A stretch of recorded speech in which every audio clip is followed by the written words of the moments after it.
Now that we know about onboarding devices, if you remember our previous sections where we mentioned some key considerations when you deploy Microsoft Defender for Endpoint solution to your organization, we mentioned there are usually 3 recommended phases in deployment, and first one is proof of concept.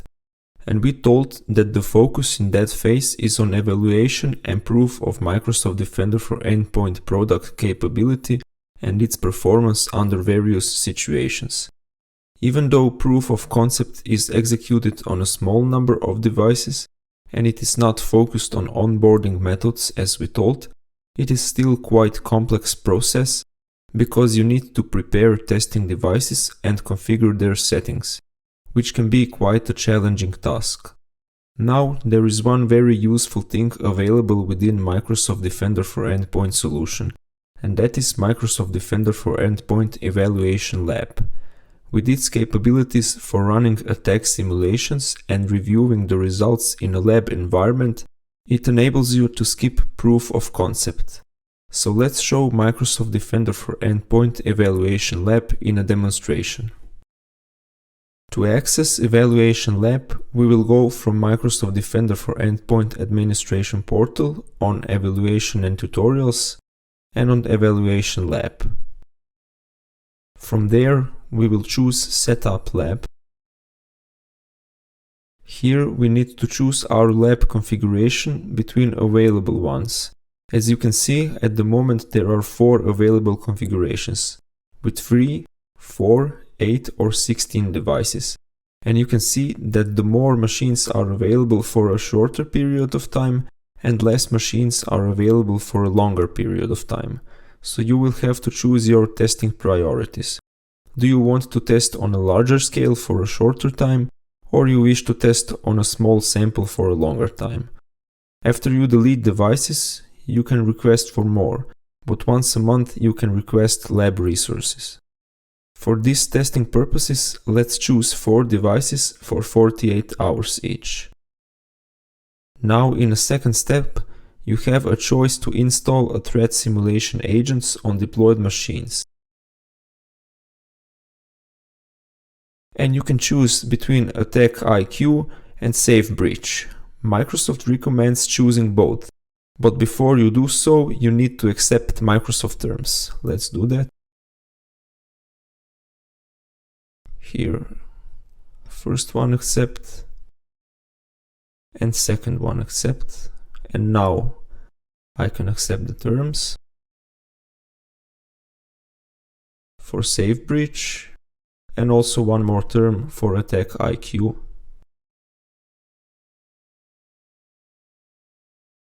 I also need to provide email and name to continue.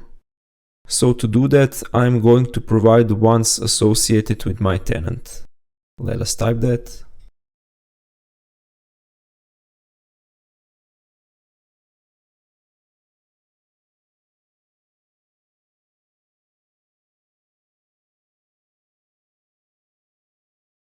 So these are email addresses and names associated with my tenant, and now I can choose Next.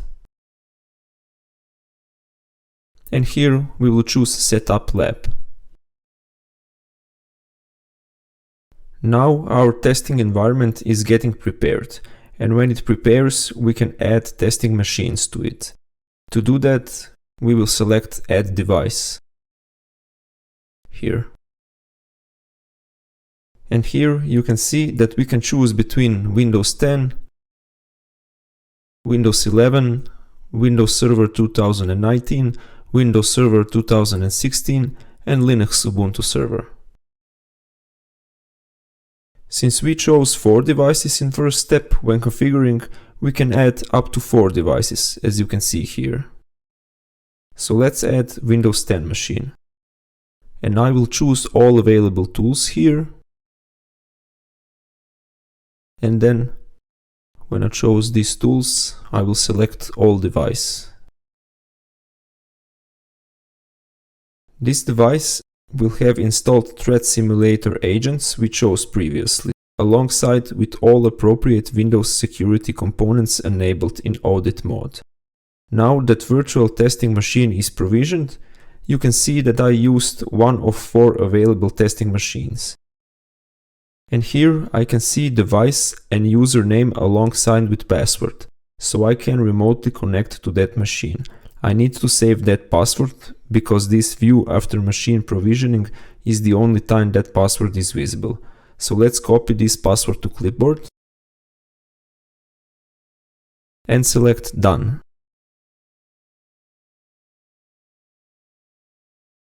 Now, when I select devices, here I can see machine that we created previously. Now that we have our machine, let's select under Evaluation and Tutorials, Tutorials and Simulations. And here you can see Microsoft's predefined simulations you can run in your lab. So if I click on Learn More on any of these simulations,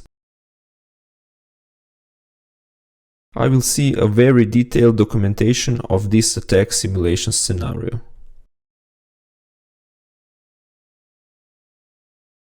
And if I scroll down, besides Microsoft's, I will also see simulations predefined by Atomic Red Team, Attack IQ, and Safe Breach. And that is the reason we chose Attack IQ and Safe Breach agents in the first step of evaluation lab environment preparation. Because we need Attack IQ and Safe Breach agents to be able to run Attack IQ and Safe Breach attack simulation. Now let's see how to run simulation. You can simulate attack scenarios in 2 ways. First one is so-called do-it-yourself attack scenario, which is basically using these predefined simulations we just mentioned. And second one is threat simulator scenario, which we will now demonstrate. So we need to return to Evaluation Lab. And here we need to select Create Simulation. In the Select Simulator, we will select, for example, Safe Breach.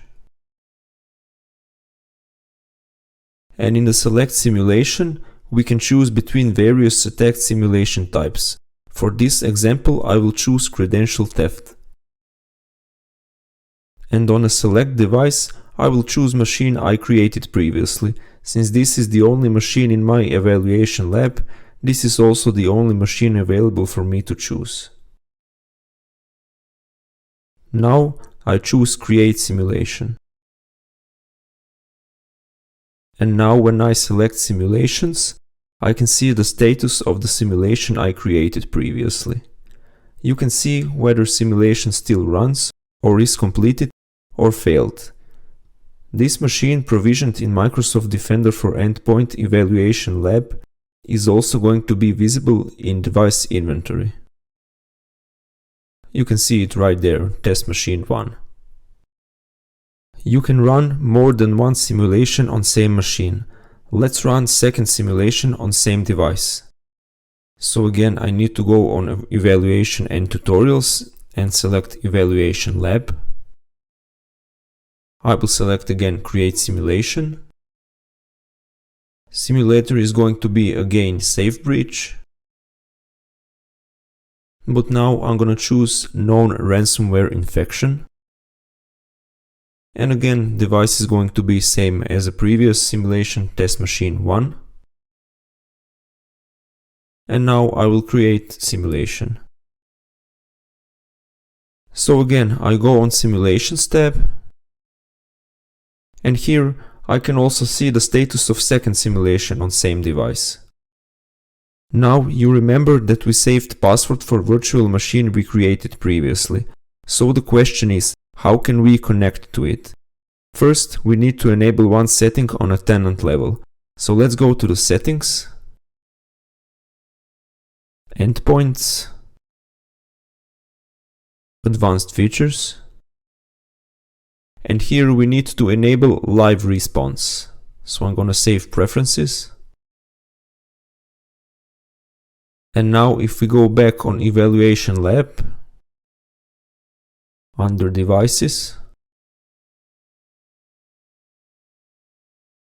you can see here that under Actions I have option to connect. So now I will going to connect to this machine. Here I will enter credentials I saved previously in the beginning of this video.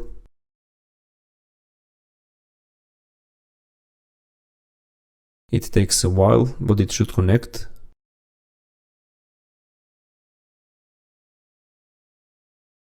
So now I am connected to our remote testing machine.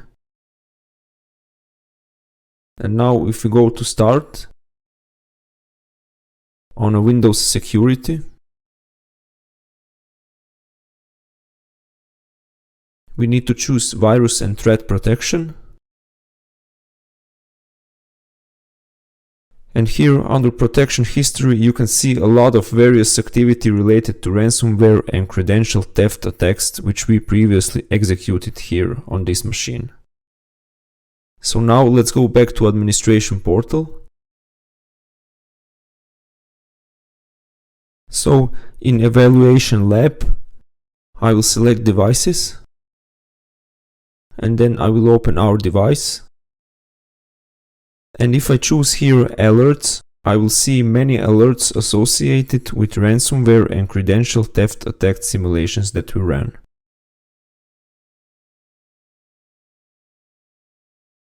Now below Incidents and Alerts, if I choose Alerts, I can see these alerts as well. And on the incidents, all of these alerts are bundled up into incident with other informations and views as well. So let's see it. For example, in a summary, we can see timeline of events related to attack simulations. We can see below Investigations, automated investigation which remediated malware on a testing device. So if I click on that investigation,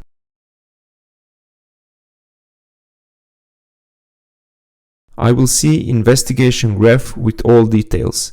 And if I go back on Incidents and select Incident, and I will go on Graph here, and we have one excellent feature. I can select Play Attack Story. And now that I selected Play Attack Story, I can see entire scenario of what happened, step by step in attack simulation.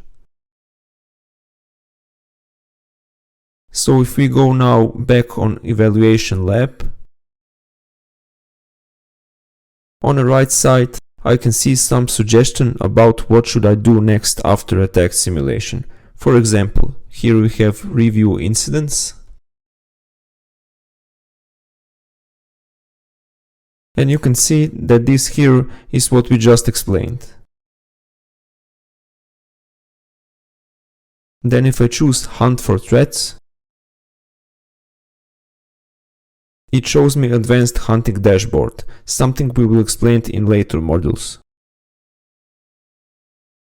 Check for Emerging Threats is another suggestion, and so on. Now, another thing worth mentioning is adding a domain controller in Evaluation Lab. That possibility enables you to simulate more complicated scenarios with testing domain-joined devices in Microsoft Defender for Endpoint Evaluation Lab. Let's show that. So if I go on Evaluation Lab again, and I go on Devices, and I choose Add Device, you can see that I cannot select Join to Domain option for Windows 10 and for Windows 11 as well. But I can choose Windows Server 2019 and select to set it as a domain controller, and then I add it. So once that domain controller is provisioned, it can take some time. You will be able to create a new Windows 10 and Windows 11 client virtual machines and join them to domain. And that's it for this lesson. In next and last video of 4th module, we will summarize everything we have learned in module 4.